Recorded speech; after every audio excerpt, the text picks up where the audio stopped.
यह कांग्रेस के सांसद राहुल गांधी हैं और नेता प्रतिपक्ष भी हैं। इन्होंने विगत 2 वर्षों से पूरे भारत में घूमकर सबकी जाति पूछने का काम किया था और भरी संसद भवन में इन्होंने कहा था कि किसी भी हाल में वह देश में जातिगत गणना कराकर ही मानेंगे। लेकिन अब सोचने वाली बात है कि अनुराग ठाकुर द्वारा इनकी जाति पूछने पर इतना विवाद क्यों है? आखिर विपक्ष इतना शोरगुल क्यों मचा रहा है? हम आपको बता दें कि राहुल गांधी ने संसद भवन में कहा था कि मोदी सरकार जातिगत गणना नहीं कराना चाहती है। अगर जातिगत गणना करा देगी तो ये पता चल जाएगा कि देश में किसकी आबादी कितनी है और सरकार में किसकी कितनी भागीदारी है।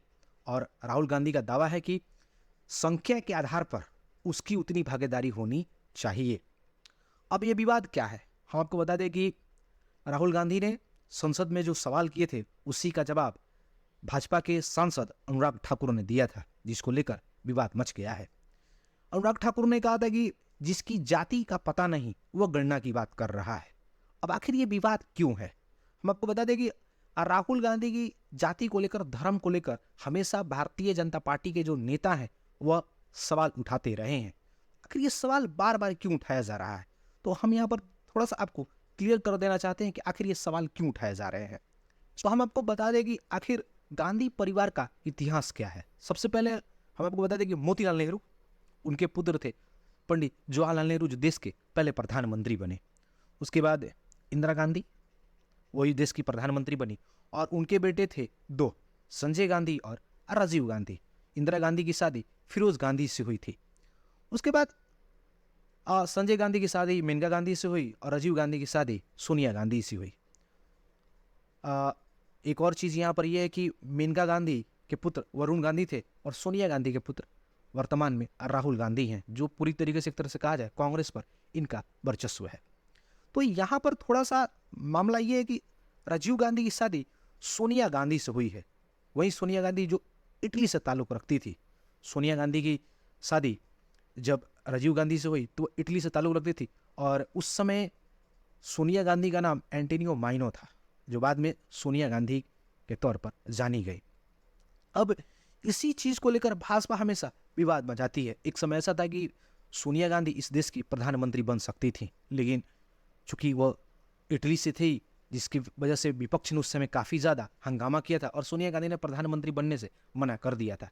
मनमोहन सिंह देश के प्रधानमंत्री बने और सोनिया गांधी प्रधानमंत्री से उन्होंने खुद को अलग कर लिया। लेकिन विपक्षी आरोप लगा रहा था उस समय कि भले ही मनमोहन सिंह प्रधानमंत्री थे, लेकिन पूरी जो सत्ता का जो पावर था वो गांधी परिवार के हाथों में था।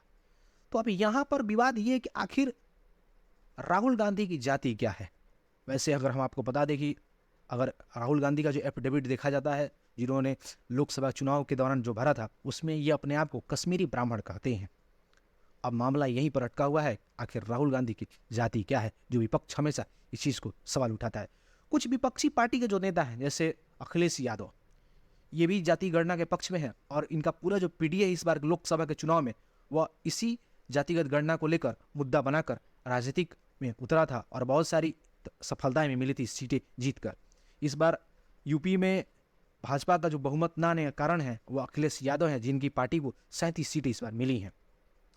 अब अखिलेश यादव, एक क्लिप इनका उस वक्त तेजी से वायरल हुआ था, जो भरी सभा में एक पत्रकार से वो पूछ रहे थे कि तुम्हारी जाति क्या है, तुम क्या हो, और उस पत्रकार को लाइव टीवी पर बेइज्जत कर रहे हैं।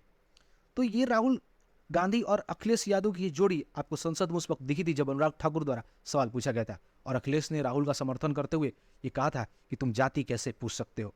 तो सोचने वाली बात है कि यही अखिलेश यादव जब पत्रकार का जाति पूछते हैं, देश की आबादी की जाति पूछते हैं, तो इनकी जाति पूछने पर इनको क्या तकलीफ है। अब आखिर ये मामला कहाँ तक जाता है, ये विवाद कब खत्म होगा? अगर देखा जाए तो देश क्या आबादी जो जाति में बटी हुई है, वह राजनीतिक पार्टियां अपने फायदे के लिए जाति के नाम पर, धर्म के नाम पर कब तक देश की जनता को लड़ाते रहेंगे और आखिर देश का विकास कैसे होगा?